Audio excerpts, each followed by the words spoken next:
Film dimulai dengan memperlihatkan seorang gadis bernama Putri. Dia bekerja sebagai tukang cuci, sementara ibunya yang bernama Romlah bekerja sebagai penjual ikan di pasar. Romlah menjadi tulang punggung keluarga semenjak suaminya pergi meninggalkannya bersama dengan wanita lain. Sementara itu, Romlah juga harus menanggung hidup keluarga ipar perempuannya yang saat ini menumpang di rumahnya. Perlu kalian ketahui, jika di desa ini banyak pria pengangguran dan suka membuat onar. Seperti apa yang dilakukan oleh keponakan Romlah yang bernama Edo. Dia melakukan tindakan konyol dengan menjamah tabung ASI seorang gadis pemilik toko. Karena tidak terima, pemilik toko pun mengejar Edo sampai ke rumahnya. Keributan pun terjadi sampai membuat Romlah menjadi malu akibat ulah keponakannya itu. Romlah yang emosinya memuncak, dia pun mengusir ipar perempuannya beserta keluarganya yang lain dari rumahnya. Sebab selama ini mereka menjadi beban berat bagi dirinya. Mulai saat itu, Romlah menjadi seorang yang pemarah dan melampiaskannya kepada Putri. Dia juga selalu mencegah Putri agar tidak mudah bergaul dengan laki-laki. Akan tetapi, Romlah sendiri memberi tumpangan tempat tinggal di rumahnya pada seorang pria bernama Wiro. Ternyata Wiro adalah pacar dari Romlah. Dan Wiro bekerja sebagai tukang daging di pasar. Dia merupakan seorang preman pasar, sehingga dia sangat disegani dan tidak ada yang berani melawannya. Suatu malam, datanglah seorang pria bernama Bento untuk mengajak Putri jalan-jalan. Namun saat mereka berbincang, Wiro terbangun dan mendengar percakapan mereka. Putri pun segera menyuruh Bento untuk pergi, sehingga rencana Bento untuk mencangkul di kebun Putri menjadi gagal. Keesokan harinya, Wiro melaporkan kejadian malam itu yang membuat Romlah pun menjadi marah kepada Putri. Ternyata Wiro tidak suka melihat Bento berteman dengan Putri. Dia pun memperingatkannya untuk tidak mendekati Putri lagi.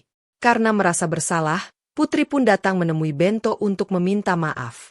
Saat itulah terungkap fakta, bahwa Bento mendapat ancaman dari Wiro agar dirinya tidak menemui Putri lagi. Mengetahui hal itu, Putri memprotes Wiro karena telah ikut campur dalam urusan pribadinya. Namun Wiro berdalih bahwa semua yang ia lakukan demi kebaikan Putri.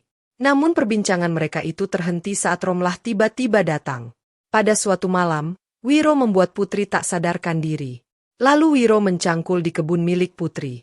Keesokan paginya, Romlah mendapati Putri yang sedang menangis. Putri pun bercerita jika kebunnya telah dicangkul oleh Wiro. Amarah Romlah pun memuncak. Dia melempari benda ke arah Wiro sambil menyuruhnya pergi dari rumahnya.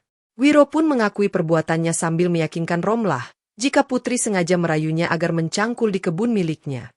Tanpa diduga, Romlah justru percaya dengan apa yang dikatakan oleh Wiro. Romlah kemudian menyalahkan Putri karena dianggap sudah berbohong kepadanya. Karena merasa hidupnya semakin tertekan, Putri menemui Bento dan memintanya agar segera membawa dirinya pergi dan hidup bersama. Bento tahu bahwa situasi yang dia hadapi sangat sulit, dan untuk menenangkan hati Putri, Bento memanfaatkan kesempatan dengan membawanya pergi ke suatu tempat.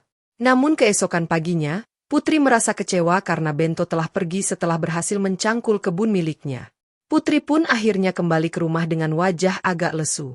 Namun Romlah memaafkannya dengan syarat, dia harus ikut bekerja dengannya di pasar.